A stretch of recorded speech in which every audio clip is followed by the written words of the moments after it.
예, 우리가 이제 살펴보고 있는 것은 이제 큰 주제로 말씀에 의한 삶을 살펴보고 있는데요. 우리가 전주까지는 살펴봤던 것이 이제 성경과 전통의 관계에 대해서 살펴봤습니다. 그래서 신앙을 위한 올바른 그 위치에 올바른 순서에 이제 의한 삶이 필요한데 그 중요한 순서대로가 우리가 살펴봤듯이 성경이 가장 중요한 위치, 가장 먼저 와야 되고요. 그리고 전통, 그리고 이성, 그리고 제형, 이것이 순서대로 되어져야 되는데 그 어느 것도 본인이 우리가 생각하기에 중요하게 여겨진다 할지라도 성경보다는 항상 위에 가서는 안 된다고 우리가 살펴봤습니다.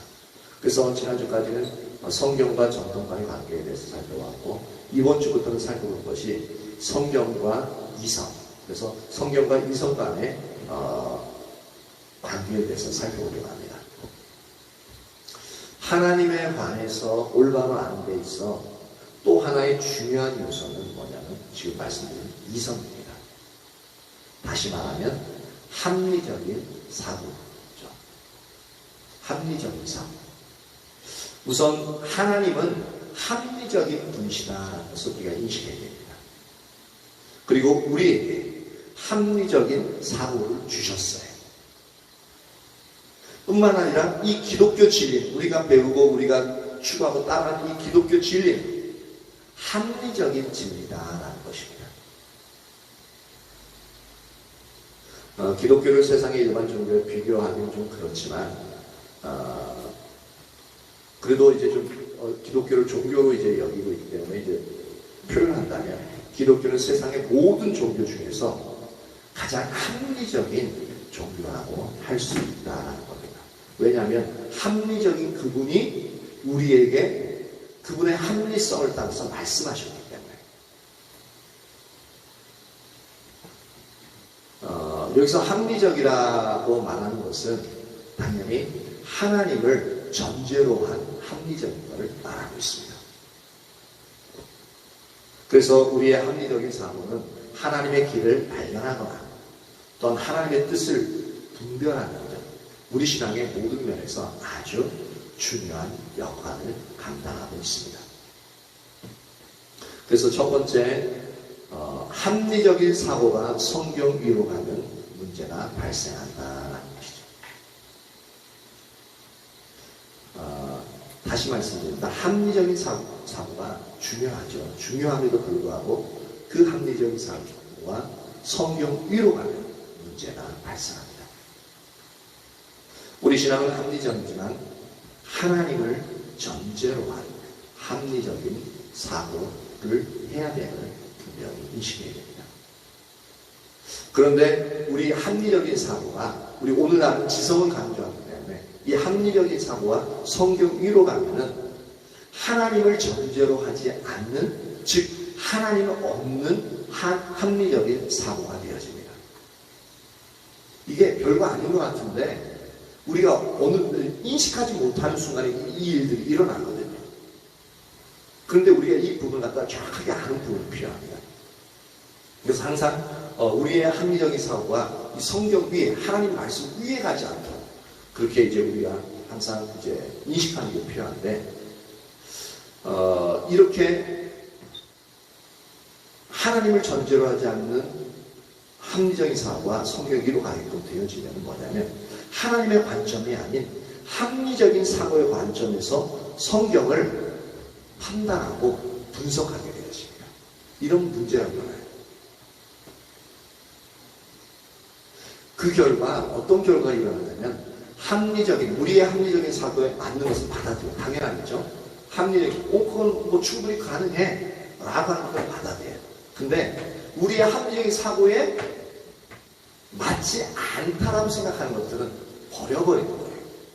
그럼 어떤 결과들이 일어나냐면 절대로 하나님의 뜻을 알 수 없게 되어집니다. 또한 하나님에 관해서 이야기는 많이 해요. 예수님 믿어라, 하나님이 살아계시라고 얘기는 하지만 우리의 삶에서는 하나님이 없는 그 삶을 살아가게 되어진다는 겁니다. 오늘은 얘기하는데.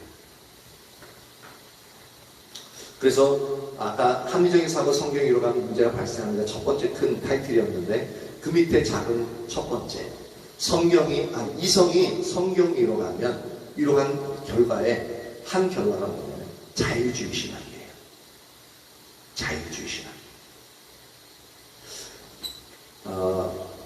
분명한 것은 뭐냐면 하나님은 우리의 합리적인 사고를 초월하신 분이라는 것을 우리가 분명히 알아야 합니다.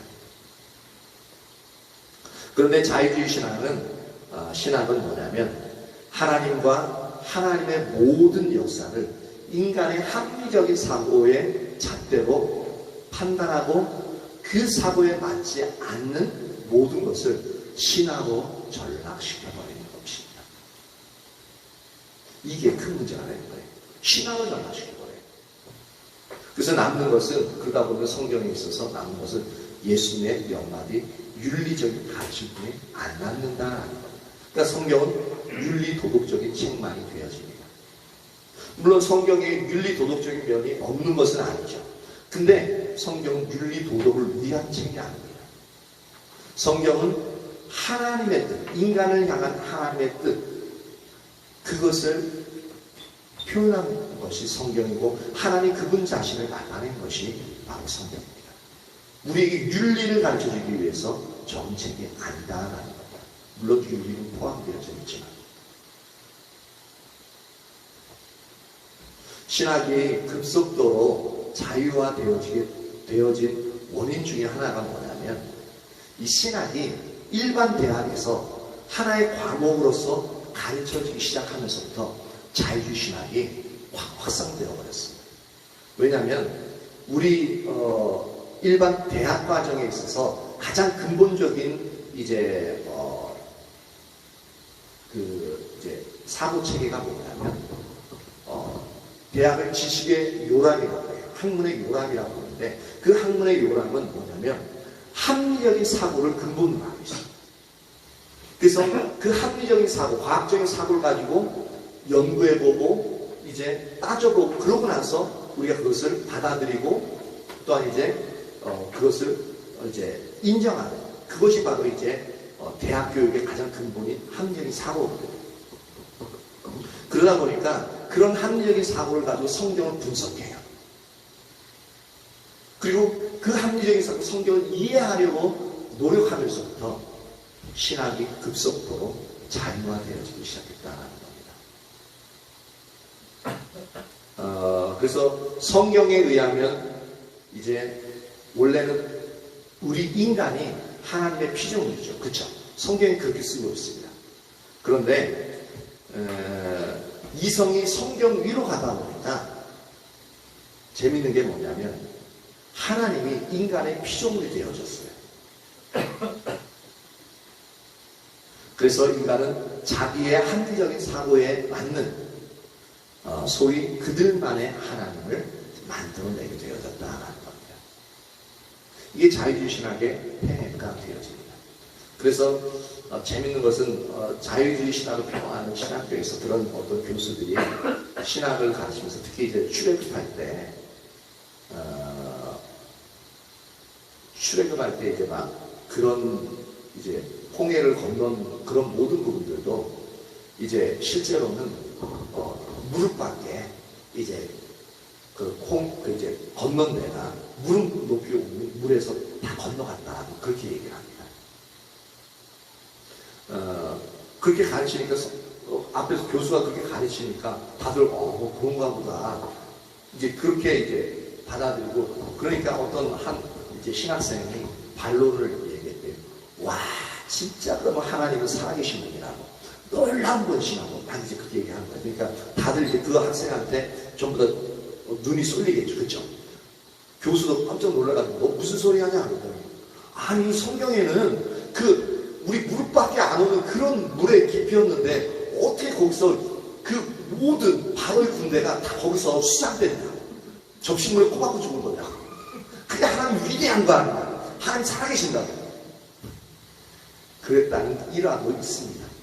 이게 진짜인지 아닌지 모르겠지만 그렇게 이제 했다는 얘기가 있는데, 어쨌든 말도 안 되는 얘기를 하다 보니까 그걸 또 합리화시키려면 또 다른 얘기를 또 지어내야 되는 거예요. 그게 오늘날 자유주의 신학에 만연한 곳에서 그러한 일들이 일어나고 있다는 겁니다.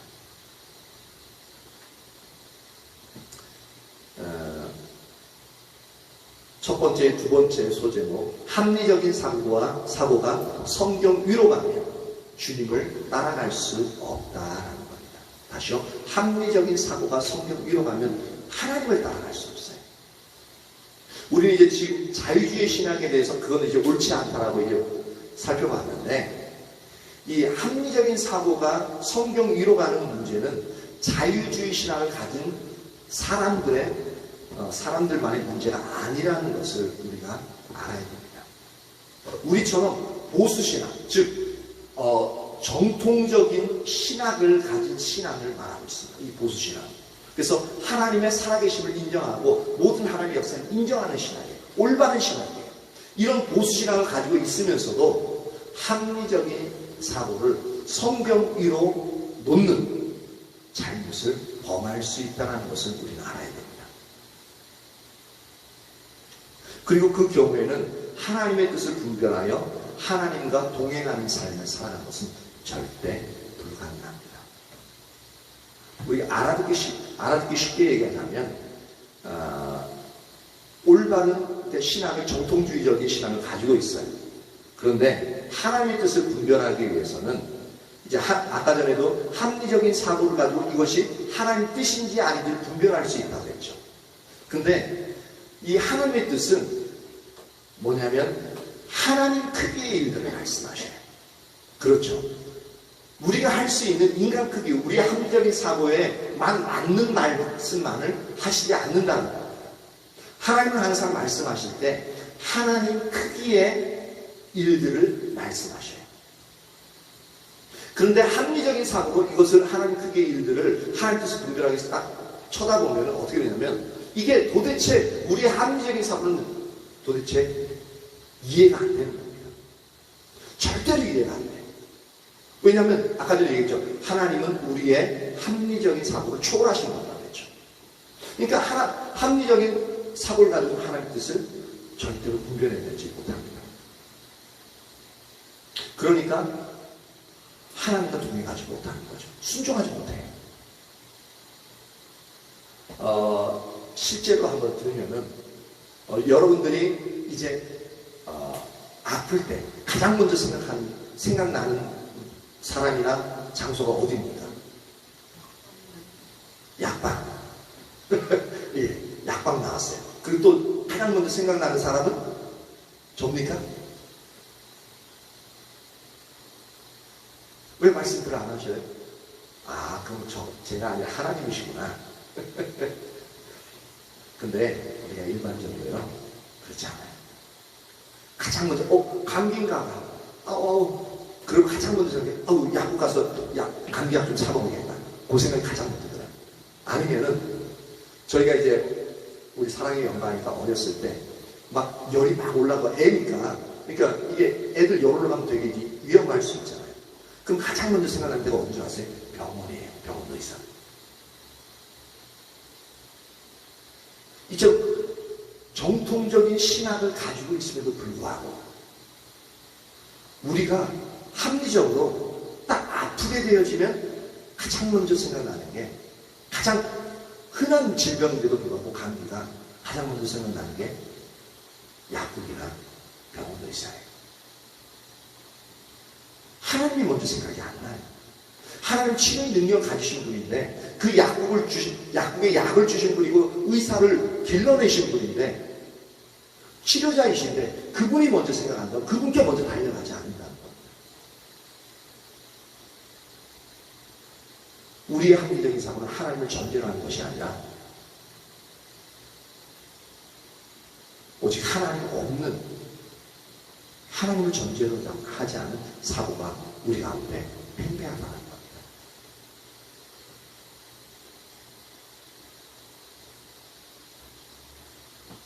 또 하나 한번 해볼까요? 하나님의 뜻, 아까 하나님 뜻을, 합리적인 사고, 하나님 뜻을 분별한다고 했는데, 하나님의 뜻은 우리가 인간 사람들과 사이의 관계에서 미워하는 사람이 있어. 근데 하나님은 뭐라고 말씀하시냐면 하나님의 뜻은 원수를 사랑하라라고 말씀하고 있습니다. 그게 하나님의 뜻이에요. 우리도 알아요. 하나님의 뜻이라는 거. 근데 우리의 마음속에서 용납하는데 우리의 합리적인 사고는 뭐냐면 저놈이 나에게 피해를 입히고 나에게 씻을 수 없는 치욕감을 줬는데 어떻게 용서할 수 있고 어떻게 그를 사랑할 수 있느냐. 그게 우리의 인간의 합리적인 사고입니다. 예, 충분히 이해할 수 있어요. 맞아요.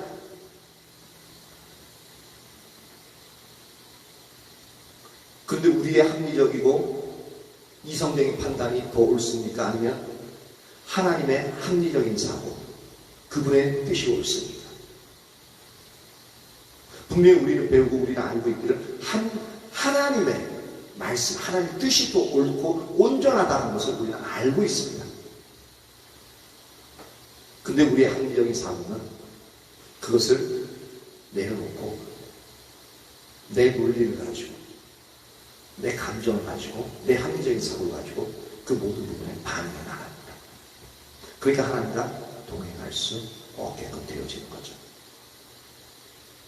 이처럼 자유주의 신학이 아니라 할지라도 잘못된 신학이 아니라 할지라도 올바른 정통신학을 가지고 있다 할지라도 이 합리적인 사고와 신학 이제 성경 위로 가면은 절대로 우리는 하나님 뜻을 분별하지 못하고 하나님과 동행하지 못하는 자리로 간다는 겁니다. 우리의 합리적인 사고는요 하나님의 뜻을 절대로 분별할 수 없습니다. 다시 말씀드립니다. 우리의 합리적인 사고로는 하나님의 뜻을 절대로 분별할 수 없습니다. 에이 목사님 아까 합리적인 그 사고 가지고 하나님 뜻인지 아닌지 그것을 분별한다고 하셔놓고서 절대로 분별하지 못한다고 그게 말이 정반대되지 않습니까? 예, 정반대되는 것처럼 보이죠. 근데 그렇지 않아요. 보십시오. 이사야서 55장 8절에서 9절 봅니다. 이사야서 55장 8절에서 9절입니다.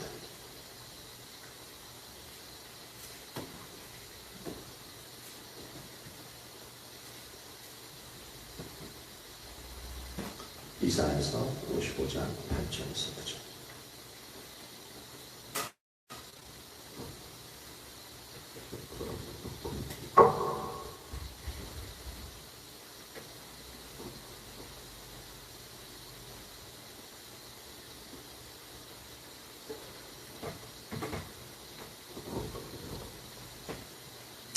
합리적인 사고 그러니까 생각나는 게 뭐 좀 약간 됐는데 그 밑에 이제 세차장 하시는 이제 분이 있어요. 거기서 이제 아르바이트로 일하시는 남자분 중에 한 분이 있는데 그분 지금은 이제 거기서 이제 아르바이트 안 하시는데 어떻게 얘기하다 보니까 그분이 여호와의 증인이더라고요. 근데 또 그분에 대해서 좀 열심인 것 같아요. 그래서 먼저 아는 체하고 그러면서 하는 말이 어떻게 얘기 나누다 보니까 목사님 이렇게 전화번호 제가 좀 알아도 되겠습니까? 그러더라고요. 뭐 그렇게 하시라고. 그래서 전화번호 줬어요. 그랬더니 그 다음부터 뭐가 오냐면 카톡으로 여호와의 증인 공식 홈페이지가 있더라고요. 웹사이트가. 거기 이제 그거 해가지고 뭐 한 일주일에 한 번씩 정도 이제 그 중에서 이제 처음 이제 여호와의 증인을 접하게 될 때 이제 그 말들을 이제 쉽게 볼 수 있도록 그것을 갖다 그러니까 글 페이지를 갖다 공유할 수 있도록 그렇게 해서 이제 보내주더라고요.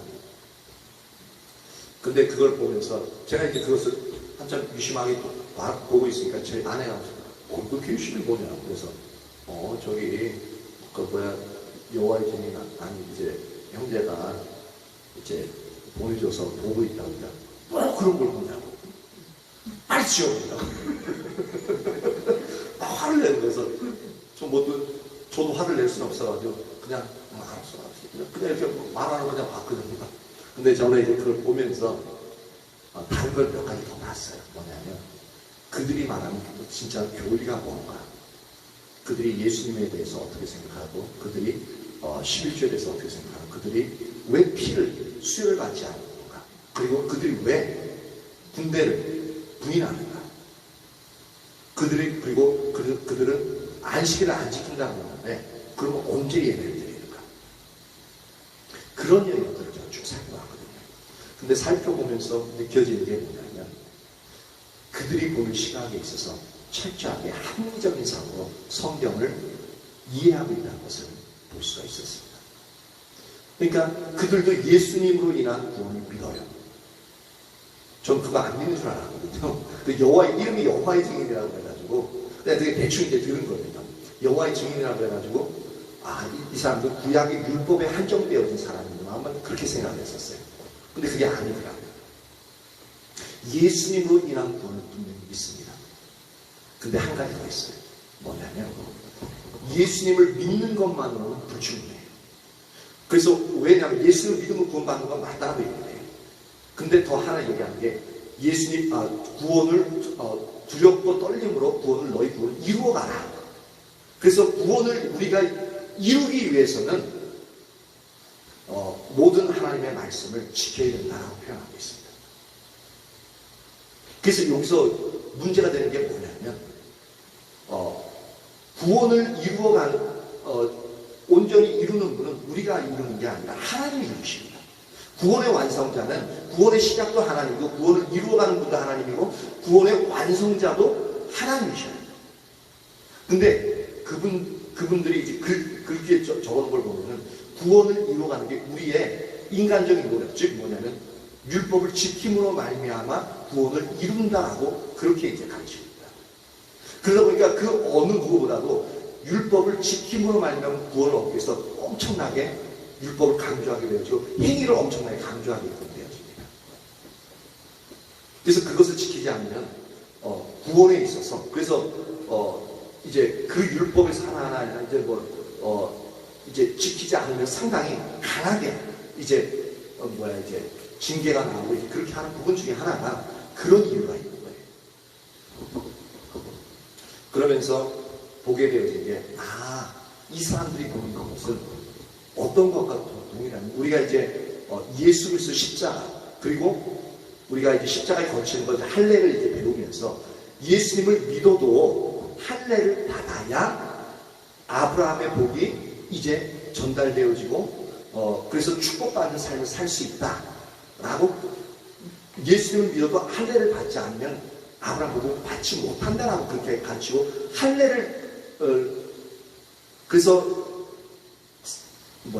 바울이 할례를 가르치고 있지 않고 또한 받지 말라고 하기 때문에 그것 때문에 핍박이 온다라고 우리가 배웠잖아요. 그거와 똑같은 거예요. 예수 그리스도만은 충분한 게 아니라 율법을 지킴으로 말미암아 구원을 완성해 나가는 그런 계획을 가지고 있습니다. 근데 예수님만으로 구원을 완성됩니다. 우리가 두렵고 떨림으로 구원을 이루어가야 될 이유는 뭐냐면 이 땅에 살 때 구원을 완성할 수 있는 사람은 아무도 없어요. 근데 이 땅에 살면서 우리가 하나님의 성품, 그리스도의 성품을 닮아가야 돼요. 그래서 우리가 두렵고 떨림으로 계속적으로 우리가 노력해야 되는 방향이 분명히 있습니다. 근데 구원의 완성은 하나님이셔요. 이게 생략한 것 같은데 분명히 다른 부분입니다. 할례와 이제 거의 비슷한 그런 영향입니다.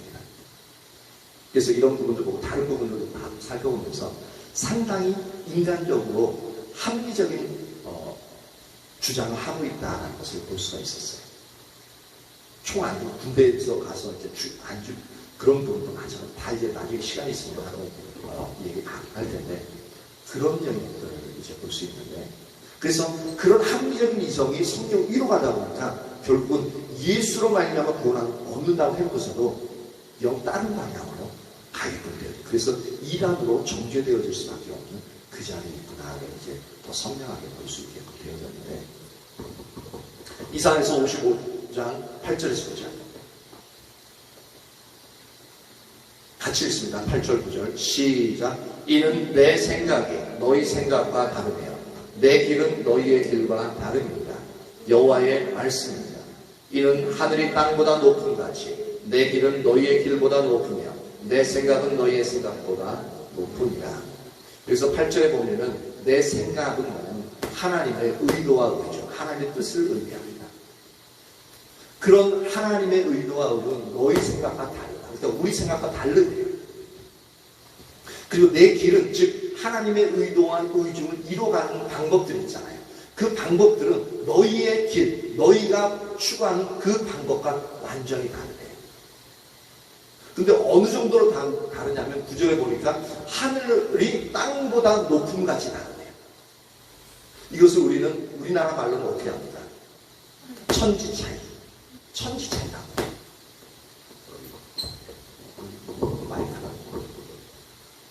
그러면서 내 길은 너희의 길보다 높으며 내 생각은 너희의 생각보다 높으니라. 아무리 지상에서 땅과 하늘의 땅이 아무리 높아도 에베레스트 산이 아무리 높아도 하늘을 뚫고 나갈 수는 없거든요. 그만큼 하늘과 땅의 차이는 엄청납니다. 근데 사람 중에서 지혜가 뛰어난 사람이 있어요. 아무리 그래도 하나님의 그 지혜와 지식에 미치지 못한다는 거죠. 하나님의 지혜와 지식은 도대체 아무리 인간의 지혜와 지식이 높아도 그것을 분별해낼 수 있는 사람이 없다는 반격이 있는 겁니다. 그래서 우리의 합리적인 사고가 전제가 되어져서 성경을 판단하게 되어지면 처음에는 출발이 올바르게 갔다 할지라도 우리의 사고가 우리의 사고에서만 머물기 때문에 하나님의 생각을 전혀 다른 것으로 변질시켜요. 그래서 올바르게 시작했다가도 잘못되어지는 결과를 초래하게끔 되어진다는 겁니다. 좀 전에 이제 지나가면서 얘기했지만 이제 모든 이단들이 대부분 다 그래요. 좋은 의도로 시작하는 것도 이제 요한증 같은 경우 보다 보니까 어떤 나쁜 의도가 아니라 좋은 의도로 시작되어진 것 같아요.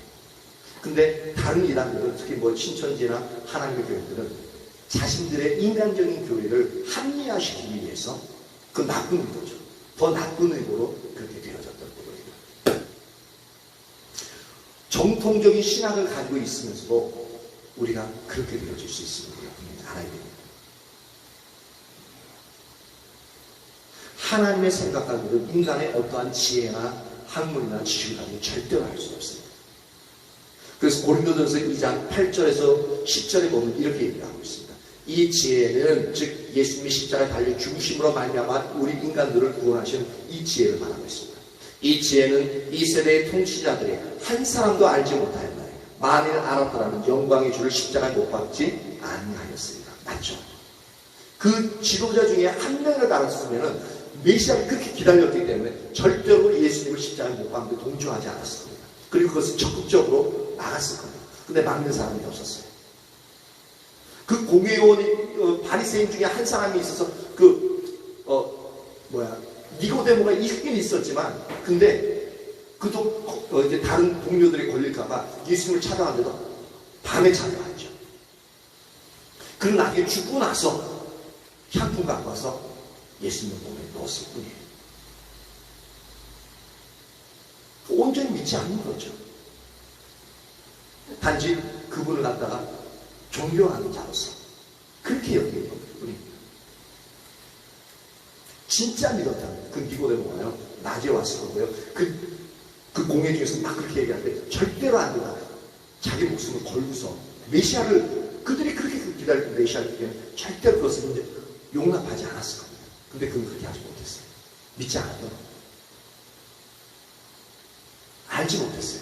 그래서 고린도서 2장 9절에 보면 기록된 바 하나님이 자기를 사랑하시는 자들을 위하여 예비하신 모든 것을 눈으로 보지 못하고 귀로 듣지 못하고 사람의 마음으로도 생각하지 못하였다 하는 것 같습니다. 우리의 언어로 표현하면 듣도 보도 못한 것들, 우리의 생각도 못했던 일들, 그런 거죠. 오직 하나님이 성령으로 이것을 우리에게 보이셨으니 성령은 모든 것, 곧 하나님의 기쁜 것까지로 통달하시느니라. 즉 오직 성령의 인도하심을 통해서만이 하나님의 뜻을 분별할 수 있다는 겁니다. 그래서 우리의 합리적인 사고로 접근하되 성령의 인도하심을 구하는 거죠. 그래야 우리가 그 하나님의 뜻을 분별할 수 있다는 겁니다. 그래서 하나님을 전제로 한 합리적인 사고라는 것이 바로 그런 의미입니다. 의지하되 하나님의 성령이 우리를 하나님 뜻을 분별할 수 있도록 기도하면서 나가는 것. 그래서 이 하나님을 전제로 한 합리적인 사고가 우리에게 너무나도 필요한 거죠. 질병의 치료에 있어서도 마찬가지입니다. 첫 번째로 우리가 의지하고 나가야 되는 것은 하나님 앞에 먼저 나가서 하나님 앞에 치유함을 구하고 하나님께 이것이 어떤 의미에서 왔는지 그것을 기도하는 게 필요해요. 왜냐하면 성경에서 살펴보면 질병이 우리가 죄로 인해서 오는 경우가 많습니다. 또한 우리의 아픈 것들이 우리에 있어서 어떤 옳지 않은 사랑하라고 하는데 사랑하지 않고 용서하라고 하는데 용서하지 않기 때문에 우리에게 오는 질병들이 많이 있기 때문에 그렇습니다. 그래서 하나님께 먼저 무릎 꿇는 그 영역이 필요해요. 물론 그러면 이제 의사에게 병원을 가지 않냐? 아니요. 가셔야 돼요. 뭐냐면 단순한 감기는 우리가 알기 때문에 처방을 알 수 있지만 그 이상이 우리가 알지 못한 영역의 병들이 많이 있거든요. 하지만 먼저 하나님을 신뢰하면서 그렇게 하나님께 먼저 나가고 그래도 이 부분이 이제 병원에 가서 병원에 있어서 정확한 진단과 처방을 받고서 그리고 나서 기도하면서 약도 처방받고 수술도 할 수 있는 그런 과정으로 나가야 된다는 겁니다. 그것이 바로 하나님을 전제로 한 합리적인 사고가 되어지는 거죠. 우리가 예전에는 믿음을 강조하기 때문에 어떠한 상태였냐면 하나님을 강조하는데 믿음을 강조하기 때문에 이 합리적인 영역, 합리적인 사고 영역을 완전히 배제시키는 무조건 믿어라. 그렇게 해가지고 안 죽어도 될 사람이 죽는 경우들이 많이 있었죠. 그래서 그런 것들이 이제 막 신문에 나오고 막 뉴스에 나오고 막 하게 됐었어요. 어쨌든 이사야서 55장 8절에서 9절에서 살펴봤듯이 우리의 합리적인 사고만으로는 절대로 하나님의 뜻을 알 수 없다. 또한 우리가 태어나면서부터 우리는 타락한 본성을 가진 본질상 진노의 자녀이기 때문에 우리 인간은 절대로 스스로 하나님의 뜻에 맞도록 삶을 살아갈 수 없다는 데 문제가 있습니다. 그래서 아니 왜 그러냐? 내 좋은 동기를 가지고 선한 동기를 가지고 내가 하는데 왜 이걸 못하게 하느냐? 라고 말할 수 있어요. 예, 선한 동기는 좋죠. 근데 보세요. 조금 전에 말했죠. 우리는 본성상 타락한 본성을 가지고 태어나요. 그리고 본질상 진노의 자녀로 죄를 행하는 게 우리의 일이에요. 그런 사람들이 아무리 선한 의도를 가지고 접근한다 할지라도 이것이 결국은 하나님의 뜻대로 우리의 삶을 살아갈 수 없는 영역이 바로 이래서부터라는 것을 분명히 알아야 됩니다. 그래서 합리적인 사고가 아니라도 하나님을 전제로 하지 않는 합리적인 사고가 아니라 하나님을 전제로 한 합리적인 사고로 나가야만 올바른 원인을 알 수 있고 올바른 처방법을 알 수 있게 되어집니다. 그리고 올바른 결과를 우리가 취득할 수 있게 되어집니다. 그리고 우리가 하나님을 따라가려면 믿음이 필수예요. 맞죠? 왜냐하면 하나님을 따라가는데 하나님의 뜻은 하나님 사이즈의 일들을 우리에게 말씀하시니까 우리는 믿음이 없으면 절대로 못 따라갑니다. 그런데 합리적인 사고가 성경 위로 가면은 그 믿음이 우리의 믿음이 절대 가능하지 않습니다. 우리가 흔히 목사님 저 믿음이 자라도록 제 믿음을 위해서 좀 기도해 주세요. 전에는 믿음이 있는 것 같았는데 제가 믿음이 많이 사라진 것 같아요. 그런 얘기를 말하냐? 아니요. 그 영역 자체가 아예 믿음 자체가 존재하지 않았던 거예요. 그리고 믿음은 기도를 받아서 생겨나는 것들이 아닙니다. 우리의 사고를 바꿔야 되는 거예요. 그래서 이 부분을 잘 우리가 볼 수 있는 영역이 민수기 13장 한번 찾아봅니다. 민수기 13장 25절부터 14장 10절까지 쭉 길지만 살펴볼 텐데 여기서 하나님을 전제로 한 합리적인 사고와 하나님을 전제로 하지 않은 합리적인 사고가 얼마나 큰 차이점이 있는지 우리가 살펴보도록 합니다. 민수기 13장 25절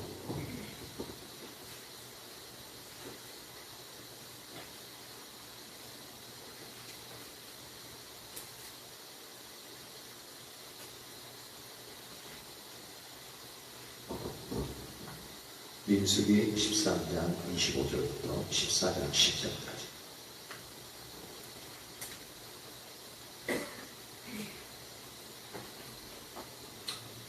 13장 25절. 창세기, 출애굽기, 레위기 다음에 민수기. 네 번째 있죠. 구약성경 네 번째.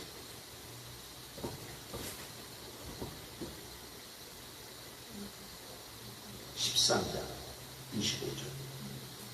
기니까 제가 읽어가면서 이제 설명하도록 하겠습니다. 25절 보면 40일 동안 땅을 정탐하기를 마치고 돌아와. 어떤 그 이제 가나안 땅을 정복하기 위해서 전혀 이제 믿음만으로 가는 게 아니라 그 합리적인 사고가 동반되어져요. 그래서 이 땅이 어떤 땅인지 어떻게 생겨먹었는지 그런 부분들을 알아야 될 필요가 있잖아요. 그래서 각 지파들 중에 한 명씩 지도자들을 선발해서 12명을 이제 정복해야 될 가나안 땅에 보냅니다. 그래서 상태가 어떤지, 무엇이 잘하는지, 이 사람의 지형은 어떤지, 성병은 어떤지, 이들의 방비 태세는 어떤지 그런 모든 부분을 알아보도록 이제 보낸 겁니다. 그래서 그것을 정탐할 때 40일이 걸렸어요. 그걸 마치고 돌아와 26절에 바란 광야 가데스에 이르러 모세와 아론과 이스라엘 자손은 온 회중에게 나와 이제 보고한 거죠. 그들에게 보고하고 그 땅의 과일을 보이고 그 땅의 과일이 이제 무화과랑 이제 포도송이를 따왔잖아요. 근데 포도송이는 한 송이를 땄는데 두 사람이 막대기 끼어가지고 메고 올 정도예요. 일단 상상이 안 가죠. 저도 실제로 보기 전까지는 절대로 못 믿었었는데 인터넷에서 보니까 진짜로 그런 포도송이가 있더라고요. 중동 지역에. 그걸 보고서 참 분명히 믿는다고 해놓고서 저도 제 마음속 뒤쪽에서 전혀 믿지 않고 그제서야 진짜 있네. 그게 뭐냐면 진짜 있네가 뭐냐면 믿지 않았다는 거거든요. 그렇게 이제 그러면서 하는 말이 그 땅의 과일을 보이고 모세에게 말하여 이르되 당신이 우리를 보낸 땅에 간즉 과연 그 땅에 젖과 꿀이 흐르는데 이것은 그 땅의 과일입니다. 그러나 그 땅 주인은 강하고 성읍은 견고하고 힘이 클 뿐 아니라 거기서 아낙 자손을 보았으며 아말렉이는 남방 땅에 거주하고 헤딘과 여부스인과 아모리는 산지에 거주하고 가나안인은 해변과 요단에 거주하더이다. 이게 이제 40일 동안 정탐한 부분의 사실적인 요소들을 이제 보고하고 있는 겁니다. 이게 잘 이렇게 잘 봤어요. 보고 그리고 그 땅에 있어서 이제 거주민은 강하고 성읍은 견고하고 힘이 크다. 그런 것들도 이제 이게 쉽지 않겠는데 라는 그런 부분들도 다 이제 얘기를 한 거죠. 근데 이때 이제 누가 가장 먼저 나서냐면 갈렙이 딱 나섭니다. 갈렙이 나서서 모세 앞에서 백성을 조용하게 하고 그러니까 막 백성 이 얘기 들으니까 막 백성이 어떻게 하면서 막 동요하잖아요. 동요하니까 조용히 하라. 그러면서 갈렙이 이제 말합니다. 우리가 곧 올라가서 그 땅을 취하자. 능히 이기리라 하고 있대요. 사실 그거 맞아. 그런데 우리가 올라가자. 그 땅을 취하자. 능히 이길 거야. 이건 어디서 나오냐면 하나님의 말씀이 가나안 땅을 너에게 주겠다고 하신 이 하나님의 말씀을 믿음으로 말미암아 나온 겁니다. 그럼 갈렙은 합리적인 사고가 없었냐? 아니요. 똑같이 보고 듣고 경험했어요. 근데도 그것보다도 뭐냐면 하나님이 그래도 이 땅을 우리에게 주신다고 하셨기 때문에 올라가서 그 땅을 취하면 능히 이기게 될 거라고 그렇게 얘기합니다. 이게 바로 하나님을 전제로 한 합리적인 사고방식입니다. 여기서 믿음이 나와요. 그런데 31절을 보면 전혀 반대의 인물들이 나옵니다. 그와 함께 올라갔던 사람들은 이르되 우리는 능히 올라가서 그 백성을 치지 못하리라. 그들은 우리보다 강한다. 불신이죠. 그렇죠? 하나님의 말씀이 있음에도 불구하고 그들이 보고 들은 것, 경험한 것에 먼저 그것이 먼저고 거기에 모든 것이 이제 그들의 행동해야 될 부분을 딱 이제 나타내고 있습니다. 즉 하나님을 전제로 하지 않은 합리적인 사고죠. 그러니까 어떻게 되어져요? 불신 가운데 나갈 수밖에 없다는 겁니다. 그러면서 그들이 이제 왜 그렇게 나가지 못하는가? 그들의 이제 정당성, 타당성을 얘기합니다. 32절. 이스라엘 자손 앞에서 그 정탐한 땅을 악평하여 이르되 우리가 두루 다니며 정탐한 땅은 그 거주민을 삼키는 땅이요. 거기서 본 모든 백성이 신장이 장대한 자들이며 거기서 네필 후손인 아낙 자손의 거인들을 보았나니 우리는 스스로 보기에도 메뚜기 같으니 그들이 보기에도 그러하였을 것이요. 신장이 장대하고 거인까지 있어요. 근데 스스로를 어떻게 평가하냐면 메뚜기 같아요. 당연히 이런 자신들 스스로를 메뚜기로 인식하니까 어떻게 거인들을 이기겠어요? 장대한 큰 사람들 어떻게 이기겠어요? 그들의 하나님을 전제로 하지 않은 합리적인 사고가 여기서 나옵니다. 이제 보고는 두 가지예요. 그렇죠? 올라가서 이기자. 우리가 곧 이길 거야. 아니야. 그들은 너무 크고 강하기 때문에 우리는 절대로 못 이겨. 라고는 두 가지 보고서하는 게 있어요. 그럼 이거는 이제 듣고 나서 듣는 사람들이 이제 판단해 보잖아요. 그래서 14장에 있죠. 온 회중이 듣고 어떤 반응을 하냐면 온 회중이 소리를 높여 부르짖으며 백성이 밤새도록 통곡하였더라. 근데 이스라엘 백성들은 어디에 반응하냐면 바로 불신에 반응하고 있습니다. 왜 불신에 반응할까요? 그 핵심적인 이유가 뭐냐면 여러 사람이 말해서가 아니라 이스라엘 백성 자체도 하나님을 전제로 하지 않는 합리적인 사고방식을 가지고 있었기 때문에 그러니까 하나님을 전제로 하지 않는 합리적인 사고를 가지고 그 땅을 이제 평가한 그 말에 자신들도 반응하게 되어진 겁니다. 그러니까 똑같은 불신의 반응이 나오죠. 그 불신의 반응이 어느 정도냐면 소리를 높여 부르짖으며 백성이 밤새도록 통곡하는 거예요. 인간적으로 충분히 이해 간다니까요. 10명, 정탐꾼 10명, 악평했던 그들도 충분히 이해 가요. 그리고 백성들도 충분히 인간적으로 이해할 수 있어요. 그런데 이들에게는 뭔지 이 상황 이전에 하나님이 적과 꿀이 흐르는 가나안 땅을 너희에게 주었다 라고 먼저 말씀하고 있다는 거죠. 즉 하나님을 전혀 전제로 하지 않는 합리적인 사고, 이게 문제라는 거예요. 이스라엘 백성들만 먼저 볼 게 아니라 우리 자신들도 먼저 한번 살펴보십시오. 나는 과연 내 생각에 있어 합리적으로 사고방식에 나가는 부분에 있어서 과연 하나님을 전제로 한 합리적인 사고를 하고 있는가라는 겁니다.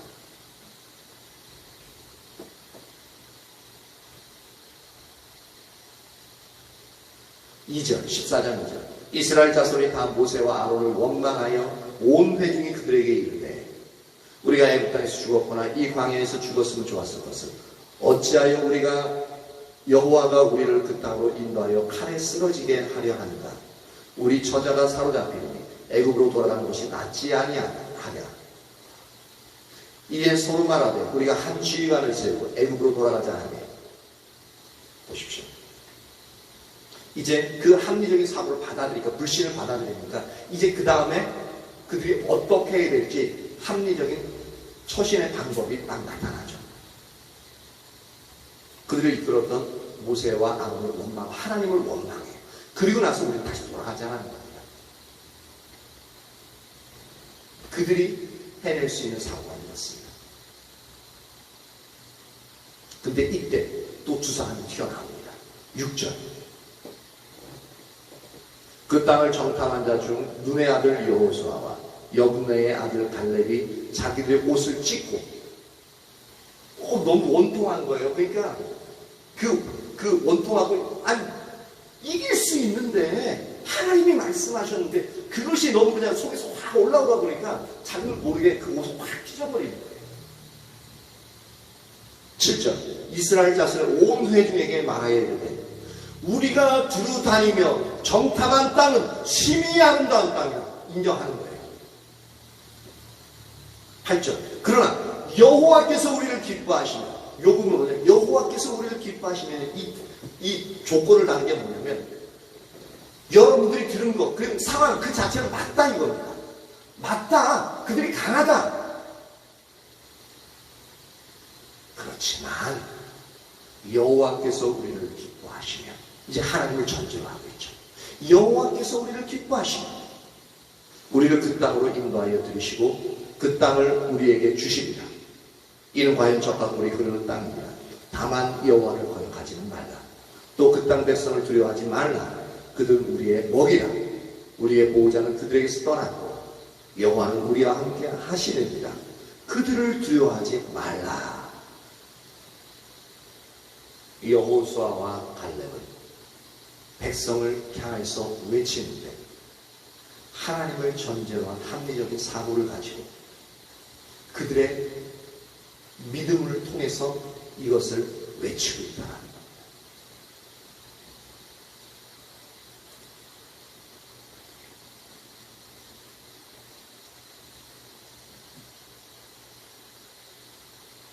이처럼 하나님을 따라가려면 합리적인 믿음이 필수인데 합리적인 사고가 성경으로 가면 절대로 하나님을 믿을 수가 없다는 것을 잘 볼 수가 있습니다.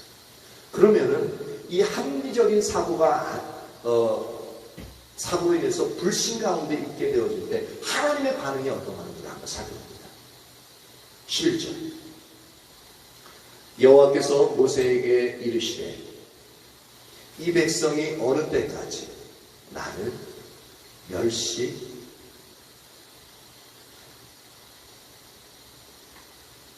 멸시하겠느냐. 보십시오. 이 백성이 어느 때까지 나를 멸시하겠느냐. 즉 하나님을 전제로 하지 않은 그 합리적인 사고에 대한 하나님의 반응이에요. 믿음이 없는 자를 대한 하나님의 반응이 너희들 나를 멸시하냐? 내가 그들 중에 많은 이적을 행하였어요. 보시죠. 그 전에 먼저 그 말씀을 하시고 하나님이 모든 것을 말씀하신 그대로를 행하고 뭐냐면 이적과 기적이었어요. 많은 것들을 보여줬잖아요. 그렇죠? 이렇게 행하였으나 어느 때까지 나를 믿지 않겠느냐? 왜 불신하냐? 라고 하나님이 한탄하시고 있다는 겁니다. 그러면서 그 결과로 이스라엘 백성들에게 내리시고자 하는 그 결과가 뭐냐면 12절에 보니까 내가 전염병으로 그들을 쳐서 멸하고 내게 그들보다 크고 강한 나라를 이루게 한다. 얼마나 이 전염병이 강력하냐면 이스라엘 백성 200만 명이 일시에 죽을 정도의 강력한 전염병을 내리겠느냐라는 거죠. 근데 결국은 이것은 모세가 중보기도를 통해서 하나님 그것을 돌이키시죠. 이렇게 하나님은 화가 납니다. 진노하십니다. 근본적인 게 뭐죠? 하나님이 진노하시게 만드는 그 근본적인 게 뭐냐면 하나님을 전제로 하지 않은 우리의 합리적인 사고방식들. 이것이 하나님을 이렇게 진노하게끔 만든다는 겁니다. 우리에게 있어 불신을 조장하게 되어지고 그 하나님을 신뢰하고 믿음으로 하나님을 따라가는 그 일들을 전혀 하지 못하게 만든다라는 겁니다. 계속적으로 말씀드리지만 우리의 합리적인 사고는 너무너무 중요합니다. 왜? 하나님이 합리적인 분이시고 그 합리적인 하나님이 우리에게 합리적인 사고를 주셨기 때문이죠. 근데 거기서 우리가 놓쳐왔던 것이 뭐냐면 우리는 하나님을 전제로 하지 않은 그 합리적인 사고를 너무나도 발전시켜 왔다는 겁니다. 정통적인 신앙을 가지고 있으면서도 그렇게 했기 때문에 하나님의 놀라운 능력의 역사를 우리의 삶 가운데서 많이 경험하지 못하게 되어지는 거죠. 그래서 우리가 흔히 듣는 말들 중에 하나가 뭐냐면 어떤 일이 일어나면 기도해야 돼, 기도해야 돼. 그 말을 듣는 사람이, 다른 사람이, 예수 믿는 사람이에요. 믿는 사람이 뭐라 그러면, 야! 기도만 한다고 되냐? 나가서 직접 뭔가 해야지. 근데 그 말을 누가 더 많이 하는 줄 아세요? 목회자들이 많이 얘기해요. 어떤 영역에서 그런 얘기를 많이 하는 줄 아세요? 사회 참여적인 목회자들. 나라를 위해서 우리가 뭔가 해야 되지 않나? 기도하지. 기도하는데 기도만 해도 되지 않나?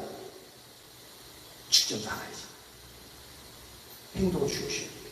그들의 함정이던 게 사고는 그거. 근데 성경에는 우리가 먼저 나가서 하나님이 말씀하시기에는 먼저 나가서 행동하고 절대 나가고 있지 않습니다. 그 상황 가운데서 하나님 앞에 무릎 꿇고 하나님 우리가 어찌 해야 됩니까? 그래서 하나님 말씀하실 때 움직이라고 분명히 말하고 있습니다. 근데 그것이 반대로 되어지는 거죠. 그러니까 문제가 일어나요. 목사님, 정광훈 목사님 같은 사람은 어떻게 이해를 해야 돼요? 그분들은 맨 처음에 그분들 저번에 한번 말씀드린 것처럼 하나님이 그들에게 주신 비전이 있어요. 나라를 위한 뜨거운 열정이 있어요. 그것은 올바른 거죠. 그런데 그 하나님의 비전은 하나님의 뜻이거든요. 우리가 배웠던 게 뭐냐면 그 하나님의 목적을 이루기 위해서는 항상 그 하나님의 목적은 하나님의 방법대로 이루어진다는 말 우리가 배웠죠. 하나님의 목적은 오직 하나님의 방법으로만 이루어집니다. 하나님의 길을 따라서만. 근데 그 하나님의 길을 알기 위해서는 우리가 어떻게 되냐면 기도하면서 하나님과 머물러야 되는 부분이 반드시 필요합니다. 그리고 하나님이 그것을 말씀하셨을 때 우리가 그것을 순종해서 나가야 됩니다.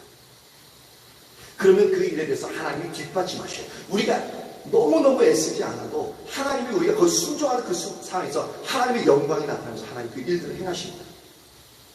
그런데 그분은 하나님의 비전, 하나님의 목적을 갖는 건 맞는데 그 다음 것, 다윗과 같이 하나님 제가 올라갑니까? 아닙니까? 하나님 제가 어떻게 해야 됩니까? 그 영역이 부족했던 것을 알 수가 있습니다. 그래서 무조건 나가서 으쌰으쌰 그러면서 위정자를 욕하고 나라의 체계 자체를 부인해버려요.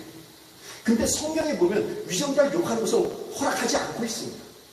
왜냐하면 위정자를 세우는 것은 우리가 마음에 안 들어도 불법을 하는 부분이 있어도 그 권세를 세우신 하나님은 하나님이라고 분명히 얘기하고 있습니다. 권세를 세우신. 권세 뒤에는 항상 하나님이라고 말하고 있습니다. 그래서 베드로전서 이제 편지할 때도 그 당시는 네로가 로마를 다스리고 있었음에도 불구하고 그 위에 있는 권세들에게 복종하고 순종하라고 분명히 이야기하고 있습니다. 존중하라는 거죠. 그리고 그 위정자를 위해서 기도하라. 그리고 그들의 말하는 것을 지키라고 얘기하고 있습니다. 그래서 우리에게 세워진 위정자를 내가 뽑지 않았다 하죠. 일단 뽑혀놨으면, 저도 뽑진 않았는데 뽑아놨으면 분명히 인정해야 합니다. 왜? 그 권세에는 하나님이 세워놨기 때문에. 부인해서는 안 됩니다.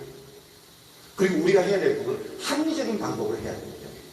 기도하고, 그들을 위해서 기도하고, 그리고 또한 다음에 할 때 진짜 하나님을 따를 수 있는 그들을 위해서 기도하면서 선택을 해야 됩니다. 근데 하나님의 방법대로 하지 않으면 어떻게 됩니까? 온갖 욕설이 나오는 거예요. 그건 절대로 그렇게 해서는 안 됩니다. 쌍시오까지 들어가면서 죽일 놈 살릴 놈 하면서 그거는 목사에게서 나가는 이야기가 아닙니다. 일반적인 사고방식 가지고 사람들을 위해서도 그것은 상선소리 그렇게 해서도 안 되는 이야기예요. 상대방을 전혀 존중하지 않고 그 권위를 존중하지 않아요. 내가 상대방의 권위를 존중하지 않는데 상대방이 다른 사람들이 다른 사람이 나를 존중할 거라고 생각하지 마십시오. 단지 지금 목적이 같기 때문에 거기에 동조하고 있습니다. 그 목적을 이루고 나면 어떻게 되냐면 그 목적을 서로 갖기 위해서 또 서로 싸웁니다. 그게 세상의 방식이에요. 그래서 그런 부분들은 우리가 진짜 올바로 알고 올바로 대처해 나가는 부분들이 있습니다. 예, 갑자기 물어보셔서 이제 많이 얘기했는데 어쨌든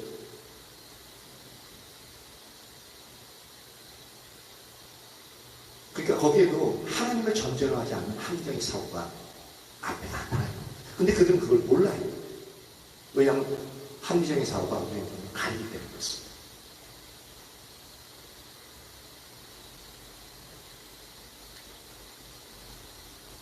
예수님 시대도 이런 비슷한 예가 하나 있었는데 어떤 거냐면 요한복음 6장에 보면은 오병이의 기도를 일으키기 이전에 예수님이 빌립에게 묻죠. 시험하기 위해서 묻는데 뭐라고 묻냐면 빌립에게 이르시되 우리가 어디서 떡을 사서 이 사람들을 먹이겠느냐라고 빌립에게 물어봐요. 근데 빌립은 대답을 이렇게 어디서 사서 이 많은 사람들에게 먹이겠느냐 하니까 딱 예수님 말씀을 딱 받아가지고 하는 말이 우리가 이 사람들이 조금씩 받아도 200데나리온의 떡이 부족하겠습니다. 그러니까 그 가지고는 잘 안 될 것 같습니다. 어떻게 하죠, 예수님? 빌립은 합리적인 사고방식을 가지고 사람을 정확하게 분별할 수 있어도 그것을 예수님이 다시 말씀드린 겁니다.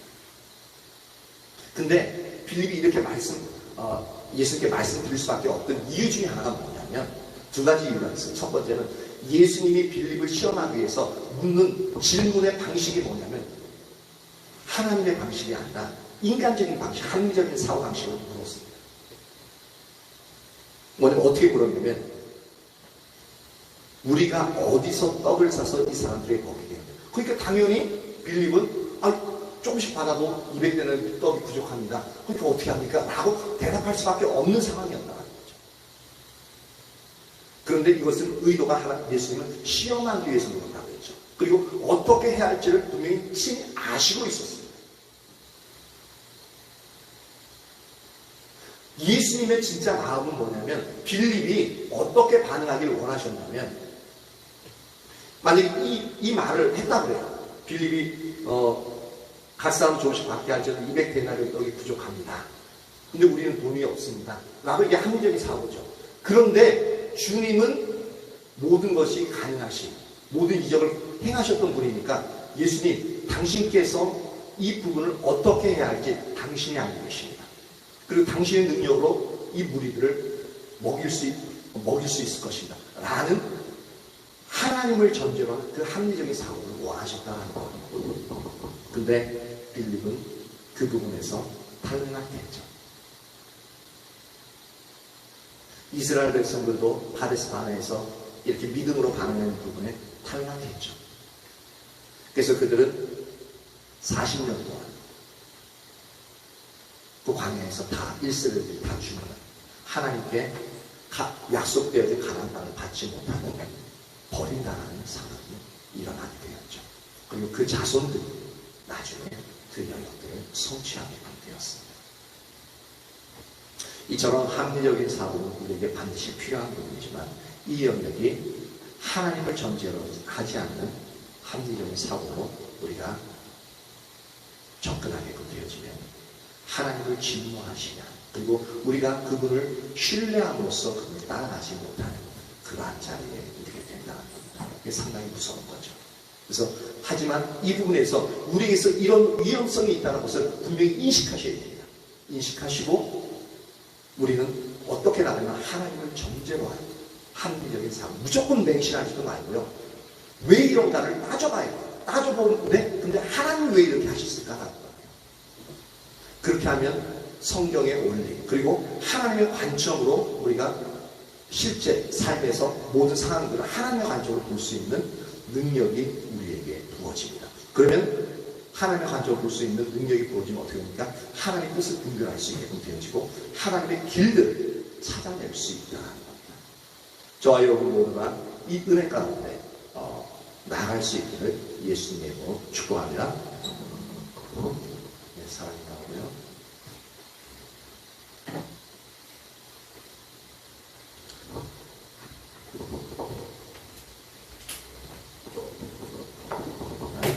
시간이 얼마 안 남았는데 기도하죠. 안녕히 주고요.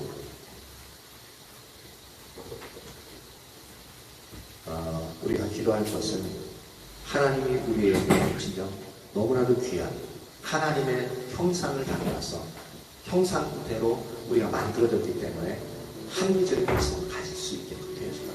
이게 너무 좋은 거고 너무 귀한 거예요.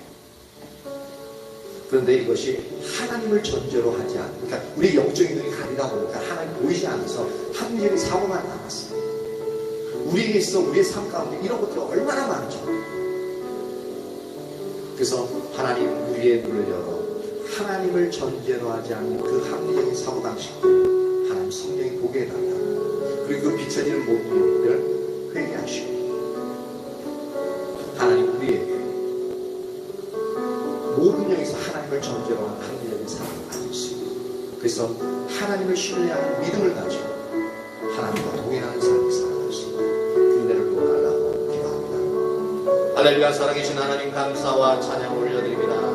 아멘, 아멘, 아멘, 아멘, 아멘. 성령님 우리 가운데 임하여 주십시오. 성령님 빛으로 임하사 우리의 눈을 밝혀주십시오. 우리의 눈을 밝히사 우리가 얼마나 하나님을 전제로 하지 않은 합리적인 사고방식을 따라 삶을 살아왔는지 보게 하여 주시옵소서. 우리의 이성을 존중하고 내가 경험한 것들 그리고 지식들을 존중하고 온전히 그 내 앞에 펼쳐진 그 모든 것들을 그렇게 우리의 합리적인 사고를 가지고 삶을 살아왔습니다. 그런데 거기에 우리의 입술에는 하나님이 있지만 우리의 삶의 방식에는 하나님을 전제로 하지 않은 사고, 그 합리적인 사고로 인하여 우리의 삶의 각 모든 영역에 하나님의 역사하심은 보이지 않습니다. 하나님이 우리와 함께 하시는 것들은 전혀 느껴지지 않습니다. 이 모든 것이 우리가 하나님을 전제로 하지 않은 합리적인 사고방식 때문에 그러함을 고백합니다. 하나님 우리를 불쌍히 여겨주십시오. 우리의 어리석음을 보시옵소서. 우리의 완고함을 보시옵소서. 하나님 우리를 불쌍히 여겨주세요.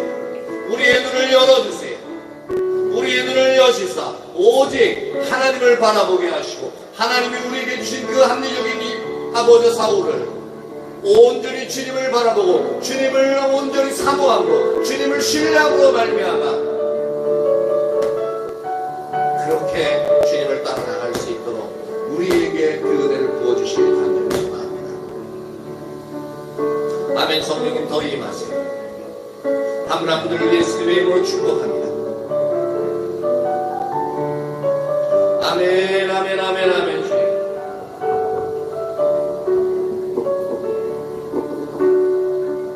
하나님 우리에게 주님의 은혜를 더 부어주세요. 우리의 눈이 더욱더 선명히 하나님의 길들을 온전히 보게 하여 주시옵소서.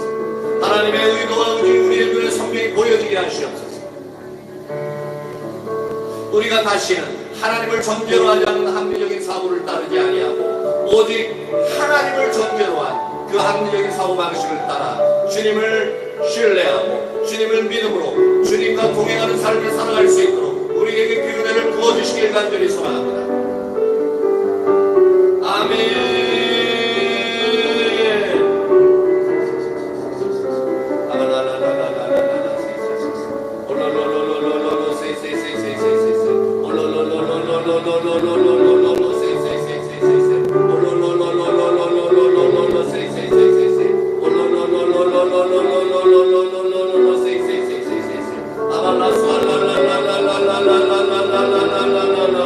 하나님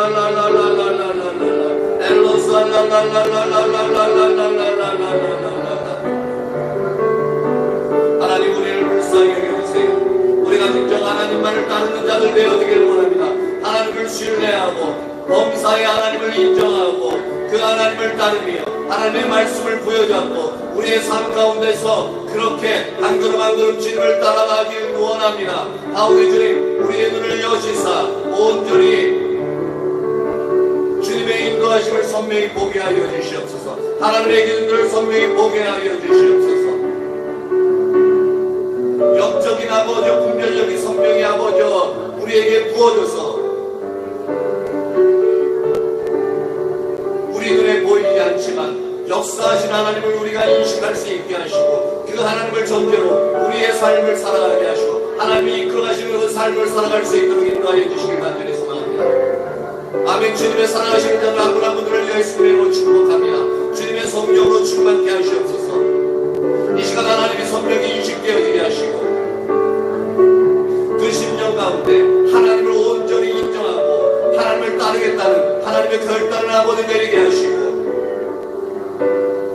서로 우리가 아버지 하나님의 말씀이 이해되어지지 않는다 할지라도 그 말씀이 그러하면 우리가 순종함으로 따라 나가게 하여 주시옵소서. 그렇게 하나님의 말씀에 순종하여 따라 나아갈 때 왜 하나님이 우리에게 그 말씀을 하셨는지 아버지 그것을 알게 되어짐을 분명히 보고 온전히 하나님을 따라 나갈 수 있는 자가 되어지기를 온전히 소망합니다.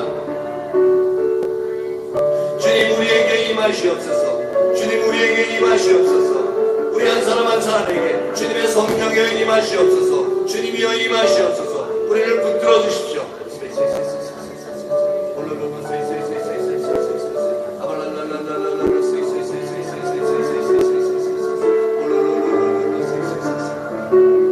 성령님 이 자리에 임하사 우리에게 하나님을 온전히 알려주십시오.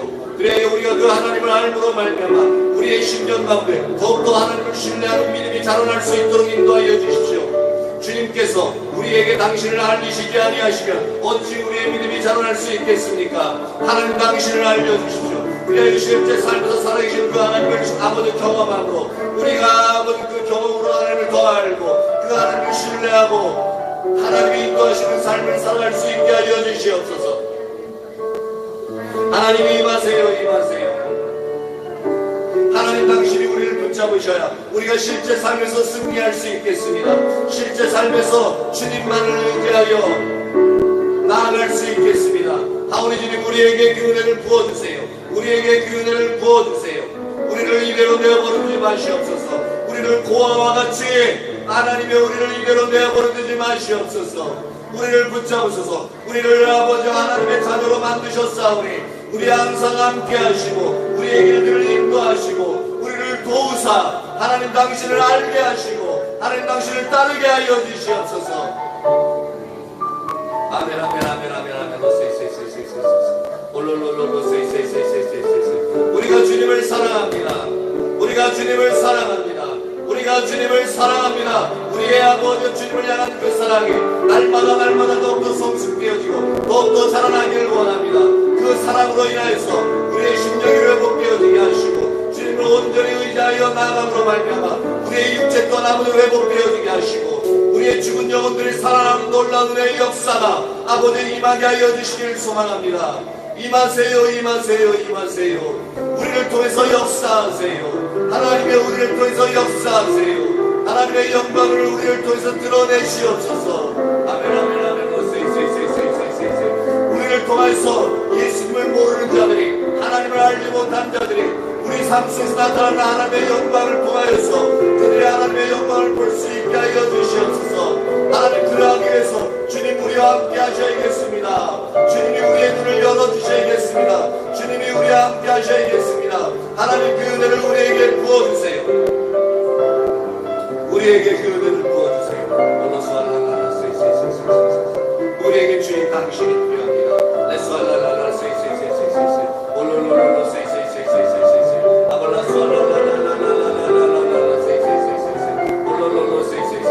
우리는 주님을 환영합니다. 주님을 사랑합니다. 우리 가운데 임하세요. 마음껏 역사하세요. 하나님 우리의 눈을 열어보게 하시옵소서. 주의 영광을 보게 하시고 온전히 그 주님을 따라 나아갈 수 있게 하여 주시옵소서.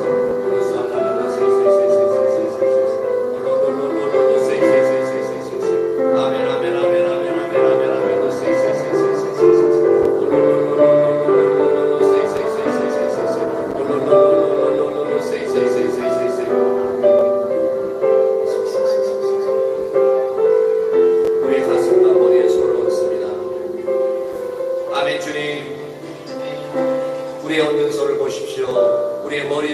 올려드렸사오며 우리의 가슴에 손을 얹었습니다. 하나님이여, 우리의 생각의 영역, 합리적인 사고의 영역을 아버지 치료하시옵소서. 이 합리적인 사고가 오히려 불신을 조장하지 않게 하시고 하나님을 전제로 함으로 우리의 사고방식이 온전히 하나님을 더욱더 알아갈 수 있도록, 하나님을 전제로 한 합리적인 사고를 할 수 있도록 그 은혜를 부어주시옵소서. 우리의 생각을 그렇게 고쳐주십시오. 또한 우리의 심령 가운데 주님의 사랑을 충만히 부으사 우리의 영혼을 회복시켜 주시고 우리 심령 가운데 있는 모든 상처들을 제거하여 주시고 온전히 편견 없이 그렇게 주님을 바라볼 수 있는 그 은혜를 부어주시길 소원합니다. 또한 하나님, 우리의 엄진손을 보사 우리의 육체의 연약한 모든 영역들을 하나님이여 이제 치료하시옵소서. 성령님 치료의 능력의 이 시간이 임하사 주님의 자녀들의 연약한 부분 한 부분들을 주님 치료하시옵소서. 주님 당신을 소망합니다. 갈망합니다. 지금은 우리 구주 예수 그리스도의 은혜와 하나님 아버지의 말로 표현할 수 없는 그 사랑과 성령님의